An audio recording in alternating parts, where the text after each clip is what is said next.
3 বছর আগে 2023 সালের পবিত্র ঈদুল আজহায় মুক্তি পাওয়া প্রিয়তমাতে দর্শক পেয়েছিল এক ভিন্নধর্মী শাকিব খানকে। লুক, স্টাইল ও অভিনয়ের গভীরতায় সিনেমাটি যেমন আলোচনায় আসে, তেমনি বক্স অফিসেও গড়ে নতুন মাইলফলক। এরপর ঈদ মানেই যেন শাকিব ঝড়। একের পর এক মুক্তি পায় তুফান, বরবাদ এবং তাণ্ডব।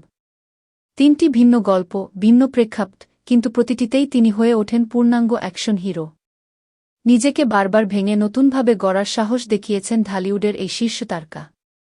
এবার ঈদে মুক্তি পেয়েছে বহুল প্রতীক্ষিত Prince once upon a time in Dhaka. মুক্তির আগেই টিজার ট্রেলার ঘিরে তৈরি হয় তুমুল আলোচনা। দর্শকের প্রত্যাশা ছিল অ্যাকশন, আবেগ আর স্টাইলের এক ভিন্ন মিশ্রণ। দর্শক প্রতিক্রিয়া কেমন? প্রথম দিকের শোগুলোতে দর্শক উপস্থিতি ছিল চোখে পড়ার মতো। বিশেষ করে অ্যাকশন দৃশ্য ও শাকিবের নতুন লুক প্রশংসা কুড়িয়েছে। তবে গল্পের গতি ও চিত্রনাট্য নিয়ে কিছু দর্শকের মিশ্র প্রতিক্রিয়াও দেখা গেছে।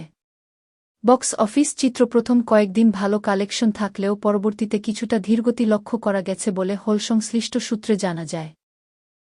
তবুও ঈদের বাজারে আলোচনার কেন্দ্রে রয়েছে প্রিন্স